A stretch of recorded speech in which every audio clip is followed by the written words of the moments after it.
We say Jesus, Jesus, Jesus. One more time. Say Jesus, Jesus, Jesus. Hallelujah, God. Oh, we receive the double portion of your presence in this place.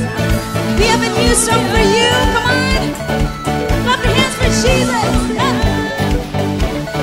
We have been anointed, chosen, and favored. We can do amazing wonders and great things through Christ our God. You lavishly gave us your love. Come on, lift your hands for Jesus. Sending your one and only Son. Jesus, you're my treasure.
as we come here sa church, no, iba't iba yung kalagayan ng ating mga puso, iba-iba yung estado ng ating mga buhay. At alam kong hindi lahat po ng pumapasok sa church ay talaga namang masaya.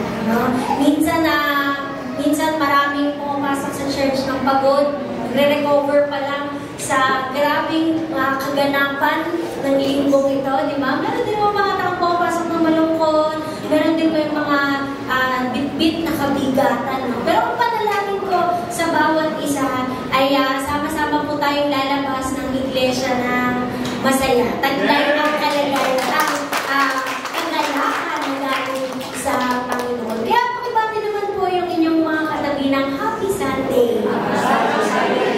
Talagang happy ang ating Sunday. Talagang Happy Sunday po sa bawat isa.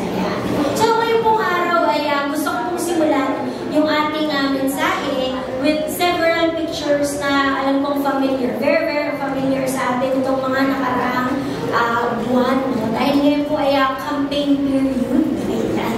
Sabi nga sa Google, sinerge ko, nagsimula po yan noong February 11 at magtatapos ng May 10. No? Medyo may isang buwan pa. No? At dahil dyan, napakarami po natin naririnig na mga nakaka-LSS na jingle. Minsan nagtatrabaho ko, naririnig ko yung mga kanta ng mga nangangampanya, no? Ang dami natin nakikita, kabi-kabilang posters, di ba? Ang daming mga nag-endorse, no?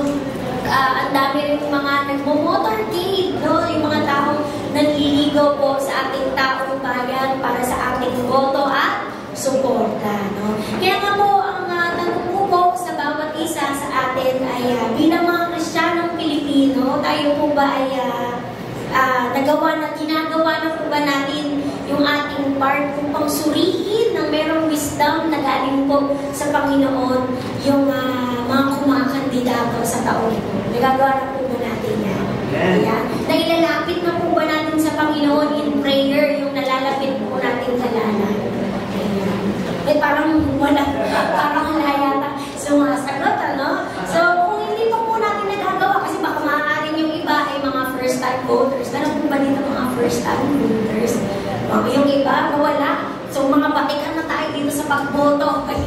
So, ibig sabihin talagang sinuri na natin, no? Sinerch na natin yung mga background ng mga taong ito, di ba? Mababasa naman po natin yan, available para ang information na yan, no? We can look it up, no? Sa mga pagkatao, sa mga nagawa po ng mga kandidatong ito. Ayan. Meron pa po tayong time to prayerfully decide sa listahan ng ating mga iboboto. So much for that kasi baka mamaya nagtaas ang aking lela. Naging naging political na yung message nyo sa akin. Kala ko ba word of God to? Parang kampanya yata yung aking napuntahan. So, syempre ako naman po bilang lingkod ng Panginoon, I believe ay meron po tayong responsibility para maalalahanan po ang bawat isa sa isang matalino at makadiyos na pagpili. Amen po ba doon? Syempre, hindi lang sa matalinong pagpili, syempre makadiyos na pagpili. But other than that reason, gusto ko po sana gamitin din ito as springboard doon sa ating message sa umagang ito. Kasi kung yung mga nangangampanya, sila po ay nagmo-motorcade para magpakilala po sa masa. Alam niyo sa Biblia, meron din nag-motorcade. Wow, grabe, no? Sa Biblia, meron din nag-motorcade. Hindi nga lang motor at kotse yung kanyang gamit, pero sakay po siya ng isang bisiro o donkey. At tulad nga po na sinabi ni Pastor Dan kanina, no, ayun na ang ating hint, no, sa pag-uusapan po natin sa umagang ito. And if we are reading our Bibles right, alam ko pong ang OG Gentry ay nagbabasa ng kanilang Biblia. Diba? And sige po, palapakan naman natin sa opportunity na makapagbasan ng kanyang salita, no? So if we are reading our Bibles right, I believe kilala niyo na po yung aking tinutukoy, no? So this Sunday, ang ating pong mensahe ay makikita po sa 4 na Gospels. Only a few stories na nakasaad sa pare-pareho sa Matthew, Mark, Luke, and John. So makikita po natin ito in Matthew 21, 1-11, Mark 11, 1-11, Luke 19, 28-40, and John 12, 12-19. At yan nga po ang triumphal entry ni Jesus sa Jerusalem. nabanggit nga po ni Pastor Dan kanina. So sa ating mga Pilipino, no, ang inaalala po natin ang makasaysayang event na ito, which we call Palm Sunday. At ngayong araw po, pinagdiriwang natin yan. Yan. So ito po yung nagbubukas ng ating week-long celebration ng Holy Week. Kaya nga po, siguro, kung pagpunta nyo po dito, napansin nyo po yung po nating mga kapatid, no, sa ibang pananampalataya. Pero mga dala silang mga palaspas. No? So, our Holy Week starts now. Palm Sunday, o Linggo ng Palaspas, at magtatapos po yan next Sunday, which is the Resurrection Sunday, o Linggo ng Muling Pagkabuhay. Yan, diba? Napakaganda po. Tayo mga Pilipino, napakarami po nating paraan para po i-celebrate o i-commemorate ang linggong ito. At napaka-seryoso, no? Seryoso yung ating pagbibigay ng importansya sa week na ito. So, based on tradition, diba? Meron ng mga tao, no, na ang ginagawa nila, hindi sila kumakain ng pork pag Holy Week, di ba? Ganyan yung mga ibang Pilipino. Huwag mo nakakain ng karne, ano lang muna tayo, gulay-gulay, isda-isda, mga ganyan. Sabaw-sabaw lang muna tayo, mga gano'n. Or iba naman, they don't eat at all, kumbaga fasting kapag Holy Week, no? Dahil din sa importance ng Holy Week sa atin, majority din ng mga kumpanya, ng mga bangko, sarado, kaya naman half day kapag Holy Week. No? Except po sa aming mga work from home, no? At ang mga boss ay nasa ibang bansa, talagang trabaho all the way kahit na Holy Week. Ayan.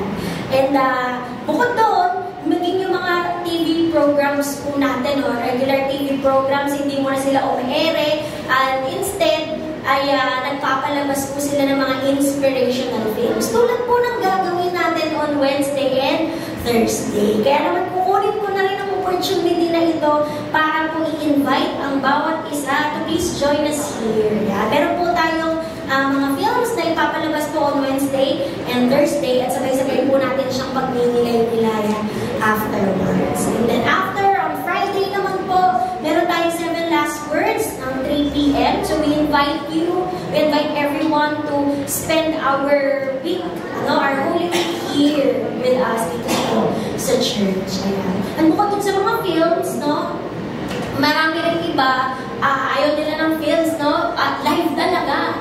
No, may mga artista talaga, may mga live theatrical play tungkol po sa buhay at sa kamatayan ni Jesus. So, tinatawag po natin yung mga Pilipino na senakulo, di ba? Yung iba pang senakulo, medyo talagang medyo mas mas matindi kasi ibang parte ng may parte doon na tinatawag na penitensya, kung saan yung mga tao doon ay may mga pipin silang mga wooden cross, tunay na ginagawa nila, nilalaki doon nila yung kanilang mga sarili. So, ilan po yan sa mga ginagawa ng mga Pilipino kapag Holy Week. Bukod doon, no, ito, karamihan alam po, maraming ganito, no, pag Holy Week, they reflect, in style. They reflect in style talaga. Doon sila sa mga dagat, sa bundok, no, doon sila nagre-reflect, no, doon sila nag-observe ng Holy Week. Ayan. So, tayo mga iba yung ating paraan, paano natin i-observe ang Holy Week. Pero tayo po mga Kristiyano, no, paano nga po ba natin sineselebrate? How do we commemorate this week? So, gusto ko po kayong ma-ready po natin ang ating mga puso sa pagpasok ng linggong to, tulad ng pagpasok ni Jesus sa Jerusalem in our passage today. So, today, let's see ano po yung matututunan natin as we go along the story. Because our story is written doon sa 4 na Gospels, titignan din po natin yung bawat point of view ng ating mga authors. No? So, our story started nung papasok na si Jesus at ang kanyang mga disipulo papunta ng Jerusalem. Kung papansinin po natin, no, previously, bago itong kwentong ito, ang ginagawa, ang pattern po ng paggalaw nila Jesus, madalas low-key lang talaga. Low-key lang siya. After po ng mga miracles, after po niyang magturo sa mga tao, after po niyang mag-minister sa crowd, ang gagawin po nila, afterwards, pupunta sila sa isang secluded or more private na lugar. No? And minsan pa nga po, sinasabihan ni Jesus yung kanyang mga pinagaling, yung kanyang mga ministeran, to keep it a secret muna, no? Ano lang muna, keep quiet lang muna for now. Pero dito sa kwento natin, pinili nila ni Jesus at ng kanyang mga alagad na pumasok sa Jerusalem in a way that's very public, as public as possible. Talagang medyo, iba to, no? So on the way there, yung kanilang dinaanan, papasok doon ay isang lugar na tinatawag na Bethpage, kung saan inutusan ni Jesus yung kanyang dalawa sa kanyang mga disipulo to find a specific cult, no? A specific cult o bisiro sa Tagalog, di ba? Take note, hindi lamang po basta sinabihan ni Jesus yung kanyang mga disipulo, sige, hanap kayo ng kahit anong pwedeng masakyan, di ba? It was a specific cult, no, na tinutukoy ni Jesus ang matatagpuan. Sabi niya, papasok kayo sa village na to, upon entrance, na andoon, no, yung isang asno, at nakatali doon kasama yung kanyang anak, no, isang bisiro, maliit, batang asno, batang donkey, yan.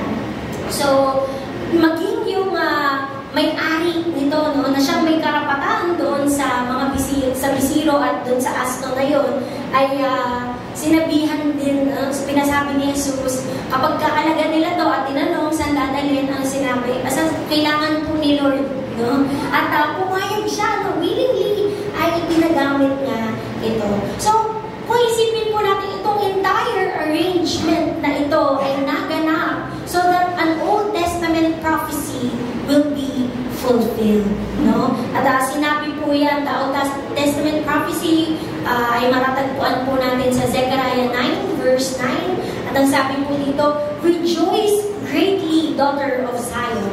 Shout in triumph, daughter of Jerusalem. Behold, your king is coming to you. He is righteous and endowed with salvation, humble and mounted on a donkey, even on a colt, the foal of a donkey." So, napaka-importante po ng simbolong ito, ng batang asno na ito, as to what Jesus wants to accomplish. No? Napaka-importante po ng simbolo ng isang batang asno to what Jesus wants to accomplish. Tayo kasi mga tao, di ba? Pag nag-i-imagine tayo ng isang hari, no? Pag iniisip natin isang hari, we think of somebody na magiping, di ba? Magiting, nakasakay sa kabayo, at kasama niya yung kanyang mga kawal, yung kanyang army, di ba? Ganun yung isip natin, no? Pag sinabi hari. Kasi alam natin, sa isang kaharian, no? Sa digmaan, di ba? May mga kabalyero. At kabayo, yung gamit nila, of course, kasi yun yung ideal na animal para sa war, para sa digmaan, di ba? So, ang kabayo, ito, kaya nga sumisimbolo ito sa kapangyarihan at kalakasan. No? Kapangyarihan at kalakasan. No wonder ginamit ito sa inuming tinatawag na extra strong, di ba? Ang kabayo, ginagamit siya sa inumin na extra strong. Kasi nga, ano yung sabi? Kasi nga lakas ng di ba? Alam. So, talagang strength and power. No? Kung baga sa panahon po natin ngayon, ang equivalent nito, pag ikay nakasakay sa isang kabayo, no? Para bang isang general, parang gano'n, no? General na papasok ka, nasakay ka ng isang malaking tangke. Di ba? Ganon, no? Ganon yung imagery na ito. Pero si Jesus, no? Si Jesus, na nakasakay sa isang bisiro, no? Sa isang bisiro, on the contrary, para naman siya, kumbaga, parang alam niyo yung maliit na photo na pick-up na pang-kargada. Di ba? Parang gano'n, ang layo-layo ng imagery kung iisipin. Di ba? No? So, pinapakita lamang po dito na rather than emphasizing His power, no? Nais po ng Diyos, nais ni Jesus na maunawaan ng lahat that He came in humility and service. He came in humility and service. Kasi ito yung simbolo ng asno eh. Ito yung simbolo ng donkey, no? During the old times, no, talaga naman yung mga mayayaman, gumagamit din naman sila ng donkey. But after the reign of Solomon, after po ng time ni Solomon,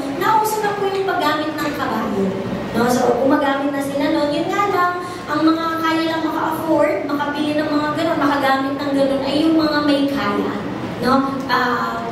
Ano siya sa royalty, exclusive siya sa royalty. So, para sa mga tao hindi naman ganun ka kayaman, they can only afford donkeys. And mostly, hindi pa ito sinasakyan, no? Ginagamit pa po ito sa pagbubuhat ng mga kagamitan at bagahe, no? So, kumbaga, ang donkey pang trabaho po talaga ito. Yan. So, dito, pinapakita po, no, ni Jesus kung anong klaseng paghahari yung kanyang tinitindigan. And it is a kingdom for the people. A kingdom for the people para sa masa, para sa tao. Grabe, no? What a humble king we serve. Diba? What a humble king we serve. Palakpakan naman muna. Diba? Ang totoo sin, he has the right to brag o mabuhay sa kung ano yung deserve niya. Dahil anak siya ng Diyos at siya mismo ay Diyos, no? But no, hindi po, di ba? From his birth sa isang very, very humble na sabsaban, kainan pa ng mga farm animals, no? Up until this point, di ba? Laging mababang loob, laging nais maglingkod. Always for the people, no? And I hope sa linggo pong ito, we are reminded by the kind of king that we serve. No? I hope we are reminded by the kind of king that we serve. Kasi sa panahon po natin ngayon, talagang ibang-iba na talaga. No? Ibang-iba na po talaga sa panahon natin ngayon. Talaga namang pataasan na ng pride. Labanan na talaga ng mga karapatan. Di ba? Kung may karapatan ka, may karapatan din ako. Ganon, di ba? Hindi lang puro ikaw, ako rin. Di ba? Ganyan na po ang labanan sa panahon ngayon. Siguro naman po, napadaan na ito sa inyong mga feed, no? Grabe, ilang balita na po yung nakita natin na mga nag-away, nagkagulo dahil sa road rage. Di ba? Tinutungan ng baril dahil sa napikon. Di ba? I-overtaken mo kasi ako. Di ba? Ginit-git mo kasi ako. Di ba? Yung mga ganon. No? Ang dami-dami ngayong parang very short na lang ang patience ng mga tao talaga ngayon. No? Grabe talaga ang road rage. Ayan. Minsan naman, hindi nga physical, no? Sakita naman ang damdamin. Hindi nga physical. Sakita naman ang damdamin. Ito, the latest, ito, no? Kung nakita nyo dun sa inyong newsfeed sa Facebook, diba? Hindi nga sila nagsakita ng physical, sakita naman ang damdamin, diba? Sabi nyo, wala naman kayong pambayad eh. Kaya hindi ko na kayo diba? Grabe, no? Talagang kung makapagbitaw na lang ang mga tao ng salita ay iba na talaga ang panahon natin ngayon. Huwag na tayong lumayo, no? Tignan na lang natin yung ating mga sariling relasyon. Diba? Even on our own relationships. Diba? Madalas pa rin, meron pa rin ilan sa atin, no? Madalas pa rin tayo, minsan parinigan sa social media. Diba? Ay, minabasa ko. Share ko nga to para makita ni para baka matauhan siya. Ganyan, diba? Parinigan. Kung sino makabasa ng post na to, wala kang pinaparingan, no? Sinalo nyo lang sadya. Diba? Minsan may mga ganun tayong, sa social media, di ba? Minsan, sa pamilya natin, di ba, madalas pa rin tayo magsabi ng ba't ako mag-sorry, hindi naman ako may kasalanan, di ba? Ganun na talaga ang natin ngayon eh. Ganun na talaga ang gawa natin sa panahon ngayon. Talagang kakapatan ko, laban, di ba? And instead of building bridges, no? Unknowingly, we are building walls. Unconsciously, hindi natin napapansin yung ating mga sarili. Imbis na tayo ay nag-build ng mga bridges, ng mga tulay, no? Kumukonekta sa mga tao, ay we are building walls. Imbis na bigyan po natin ng importansya yung ating mga relasyon, no, sa ating kapwa, ay naging sarili muna bago kapwa, bago bayan. Parang naiba na yung quote ngayon, parang alam ko bayan muna bago sarili. Hindi, sarili muna bago bayan. Di ba? Ganun na ngayon ang labanan, no? And ang panalangin ko po, no, tulad ng nakita natin dito sa story na I pray that we are not on our high horses. I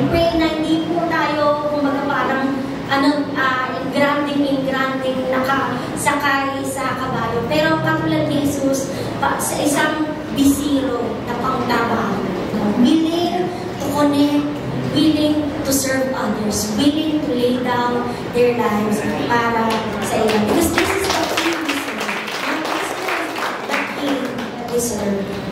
So, balik po tayo sa ating kwento, sa ating passage. No? So, yung mga tao ng panahon ni Jesus, di ba, nung pagpasok nila ni Jesus, they really have the reason to celebrate. No?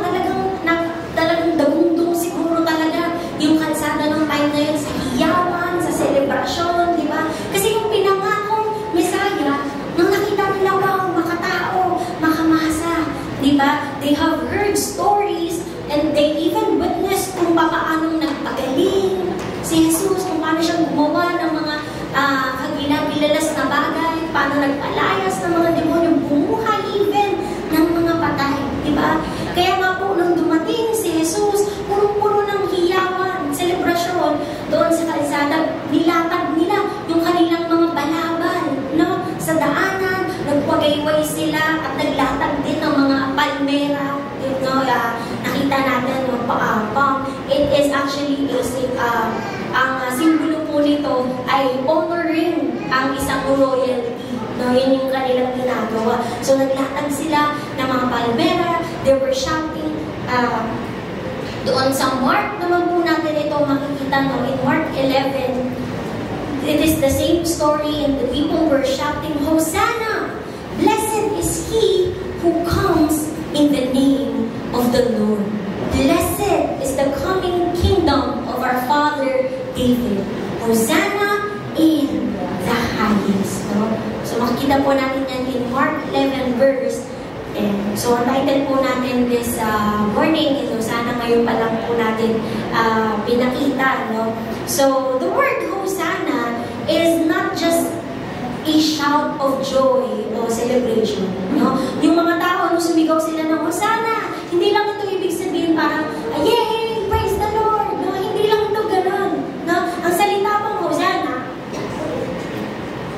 it transliterates from the Hebrew word Yasha, no, meaning save, and Ana, nang ibig po sabihin ay please. So when combined, no, it means please save us, o save us, we beseech you, we beg you. No?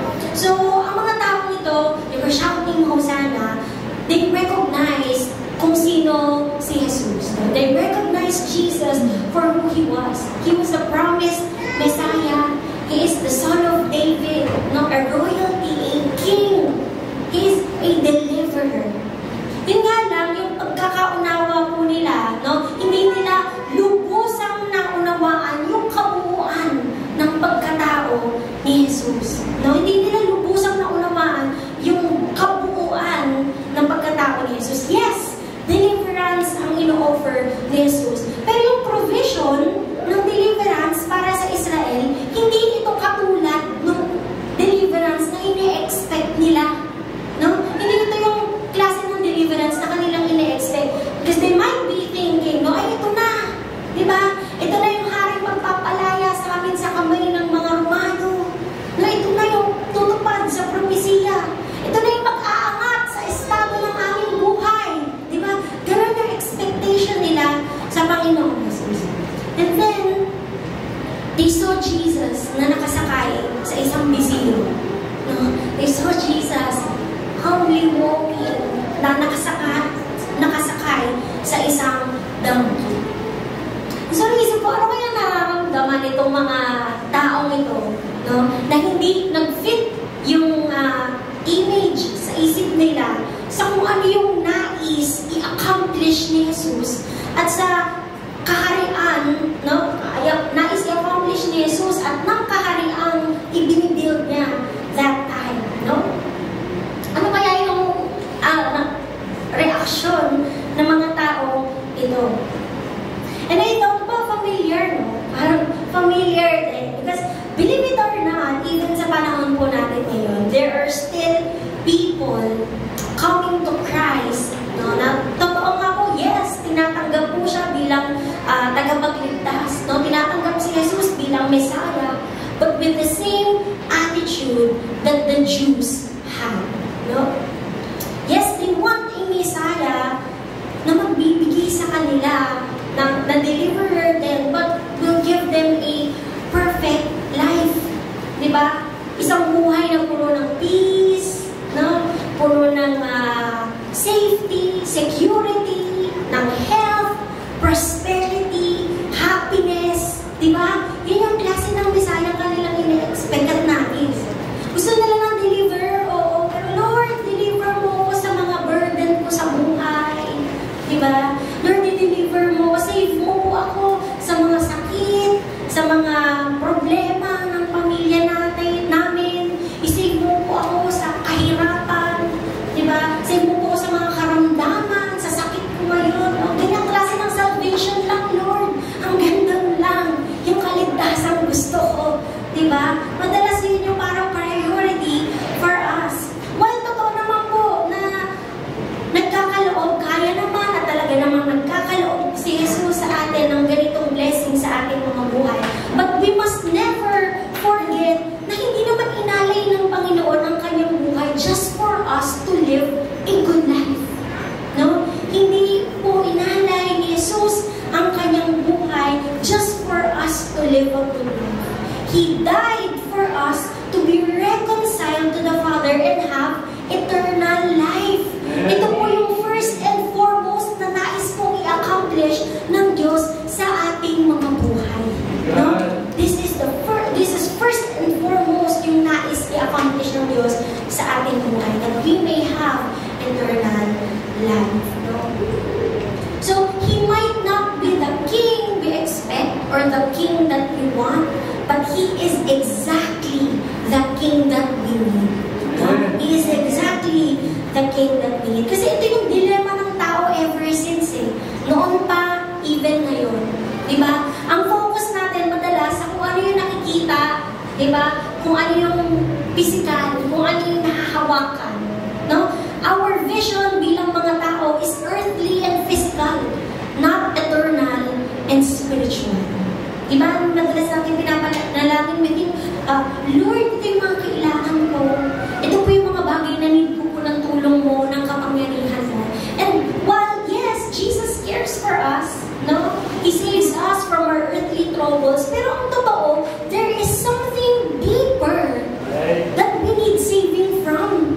Ang mata natin dito lang nakatingin, save mo ako sa karamdaman, sa kahirapan, diba? Well, totoo, no? Na kaya tayo iligtas ng Panginoon para dyan, but there is something deeper we need saving from. We need saving from this sinful nature and our sinful tendencies. Diba? Sabi nga po ni David in Psalm 51, surely I was sinful at birth, sinful from the time my mother conceived me. No? It just goes to show na ito yung natural sa atin. Diba natural sa atin? Kahit na hindi ka mag-effort, no? You have that tendency in you to sin. No? You have that tendency, the seed of sin. Nasa iyo, kahit nga, diba, hindi ka turuan mainggit. Ang isang bata, kahit hindi mo siya turuan mainggit. Diba, kahit ang isang tao, hindi mo siya sabihan o ibuyo na mag-isip ng masama. Natural eh. Diba? Natural. No? It is in our nature. And this is the reason why Jesus rode into Jerusalem that day. No? Why Jesus rode into Jerusalem that day? He was coming in as the conqueror of Satan and every power of darkness and evil. No? He was coming in para i-establish yung kanyang katagumpayan over sin once and for all. Sa kasalanang pilit na gumagapos at umaalipin sa atin. No? Grabe. At ang katagumpayan po ni Jesus, katagumpayan mo rin. Amen? Ang katagumpayan ni Jesus, iyo rin katagumpayan. Ang kapangyarihang gumapi sa kasalanan at sa kamatayan sa krus, ay ang kapangyarihang available din para sa iyo, kapatid. Diba? So, ayan mo, i-claim mo, no? And mabuhay ka ayon sa biyaya at sa kapangyarihang ipinagkaloob na ng Panginoon sa iyo. Pwede bang palakpakan natin ang mabuhay natin? No, dito sa ating kwento in Luke. Sa book of Luke naman ito.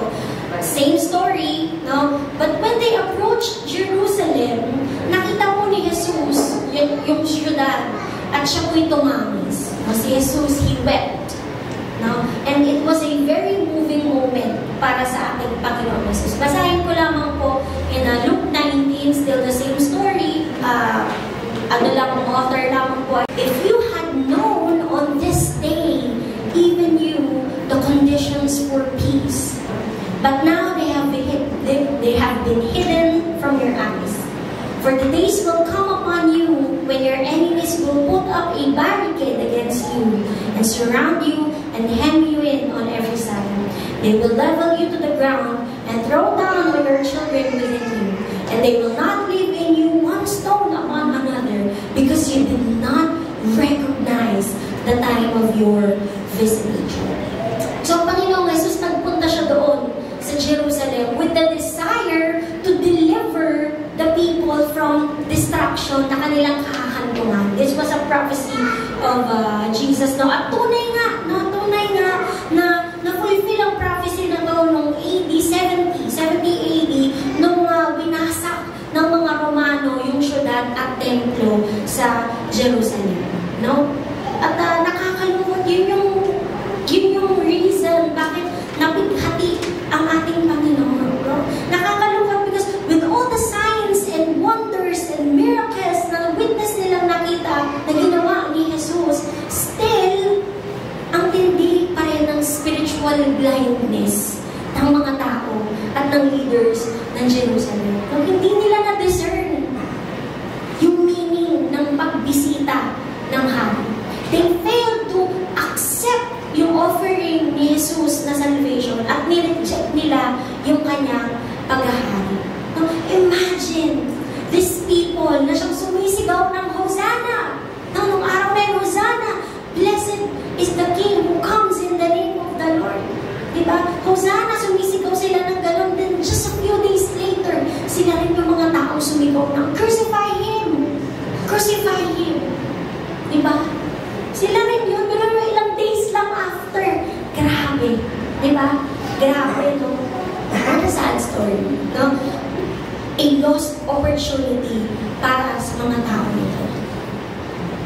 Nakakalungkot, no? Kasi nandun si Jesus eh. Bumisita na nandun ay abot kamay na nila. But still, short pa din. No? Grabe what spiritual blindness can do to people. Kaya nga po tayong mga may pagkakataon pa, no? Tayo pong mga buhay pa, tayong may pag-asa pa, let us surrender to what the King is wanting to accomplish sa ating mga buhay. Amen? Let us surrender to what the King wants to accomplish sa buhay mo.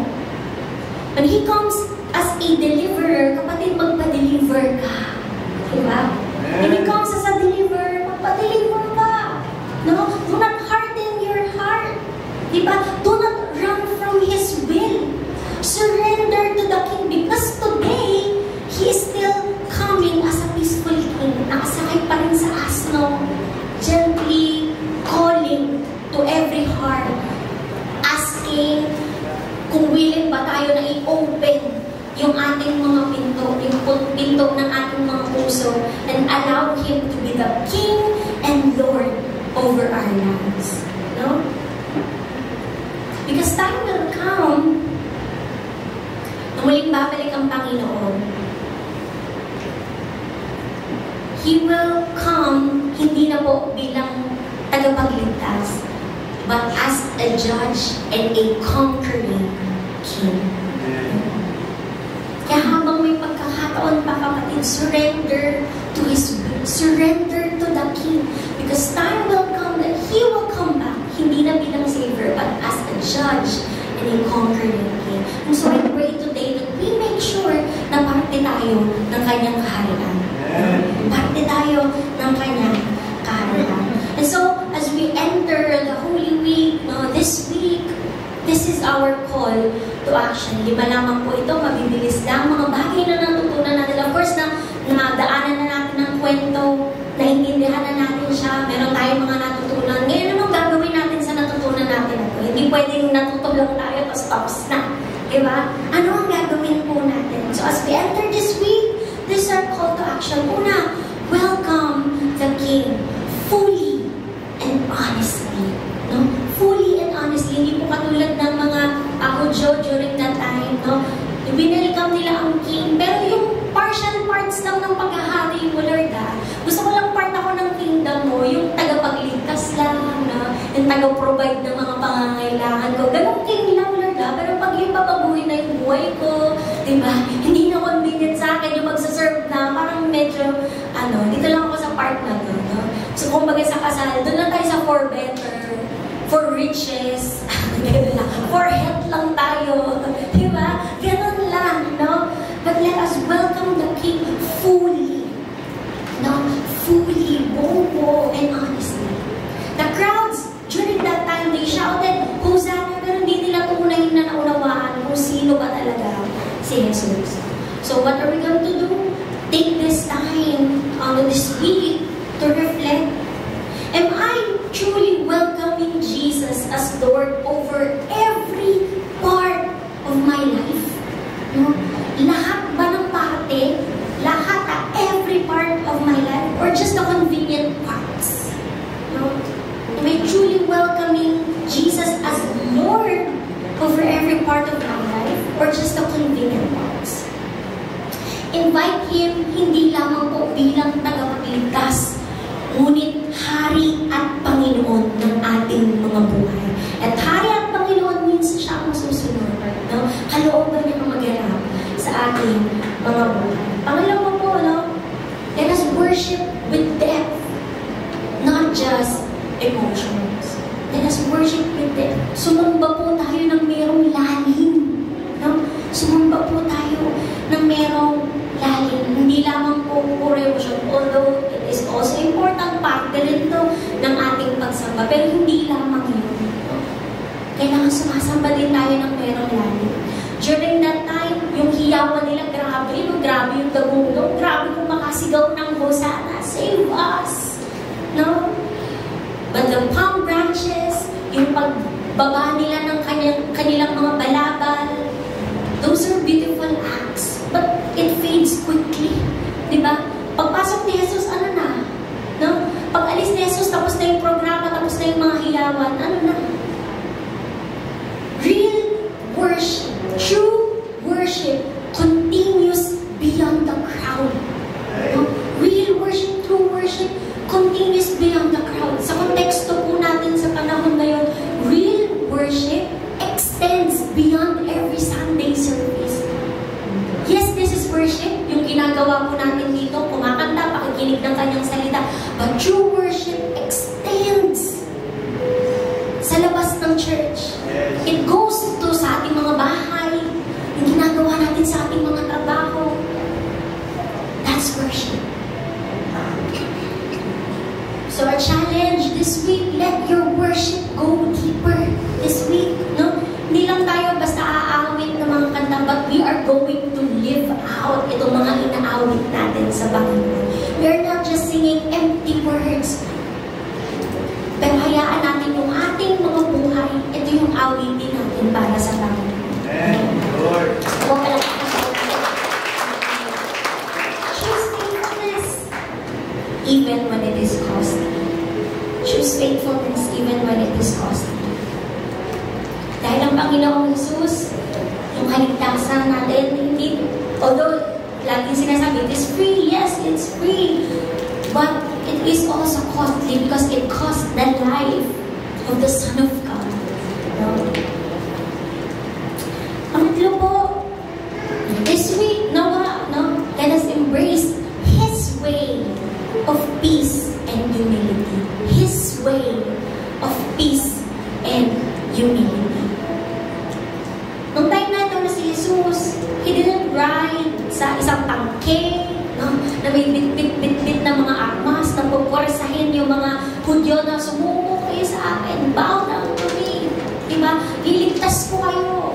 No? Hindi ganong klase yung pasok ni Jesus, no? But He came with gentleness, with such humility.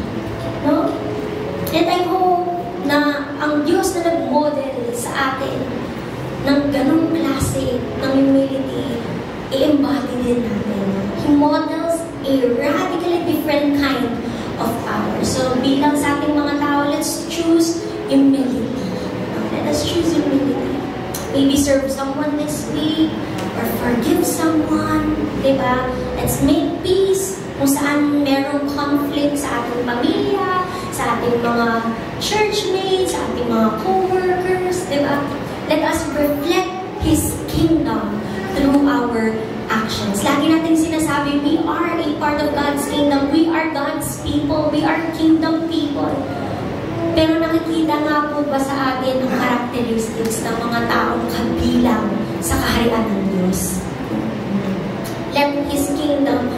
Let reflect His kingdom through our actions. Pangapat po, let His tears move you.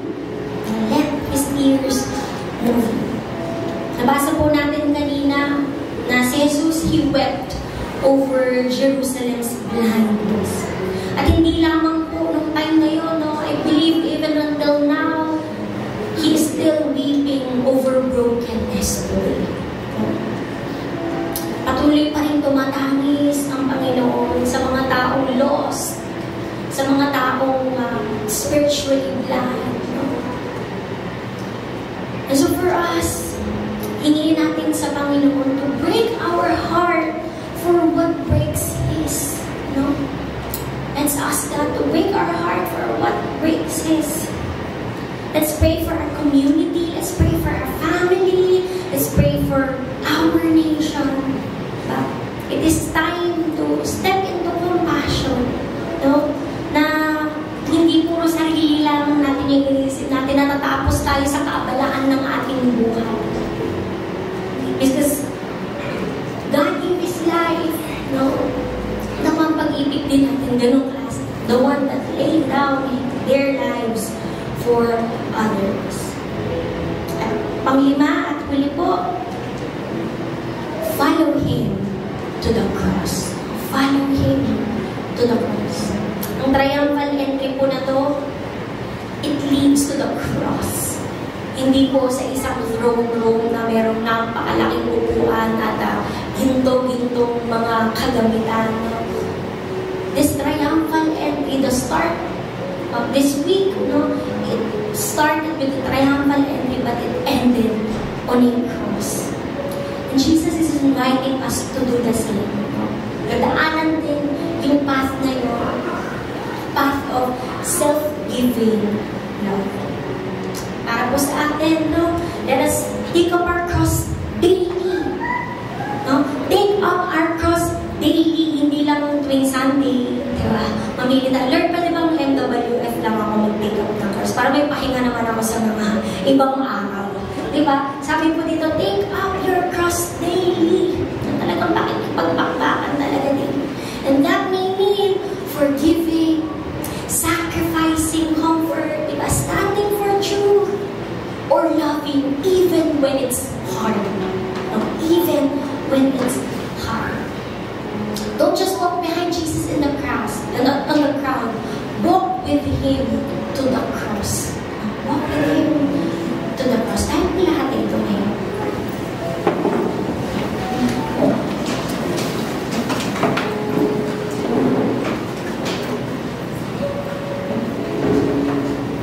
Today, yung nabasa po natin kwento, the triumphal entry isn't just a story, isn't just history na nakalathala sa Biblia. It is actually an invitation. It is actually an invitation. Will you follow our humble King? Kahit na ang daan will lead to a cross. Will you follow our humble King? Kahit na ang daan, ang dulo nito ay cross. Will you lay down, hindi lamang yung mga balabal, hindi lamang yung palm branches, yung mga palmera, but will you lay down your heart? Will you lay down your life para sa Hari? So today, alam ko, after ng mga preaching preaching, we are called to come here, invitation to the altar. Pero alam kong ang lahat sa atin, no, na tinubos ng Panginoon, kabilang din tayo sa kwentong ito. So you can just stand in your seats, and instead of our pastors praying for you, why don't we personally come before the Lord? No? And then let us reflect. Kung meron mang pagkukulang sa atin, kung meron mang tayong kamalian, it is a very good opportunity na pinapakita ng Panginoon na meron pa siyang babaguhin sa ating mga buhay. Hindi pa siya tapos sa atin. At tulad ng sinabi natin kanina, when He comes as a deliverer, kapatid, mag-deliver ka sa Panginoon. Surrender to His will. Surrender to the Lord. Surrender to the King. Kung ano ang nais gawin ng Hari at ng Panginoon sa iyong buhay. So today, as we ready our hearts for worship, I will give you time to pray. Tayo lumapit sa Panginoon na mayroong magpapakumbaba. Oh, hallelujah.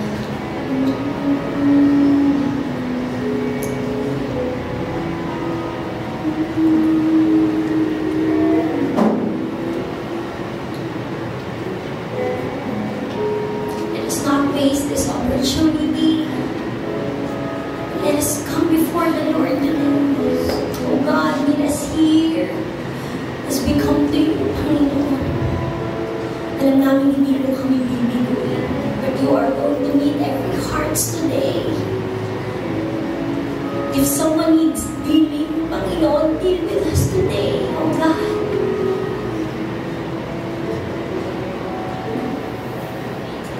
Oh God.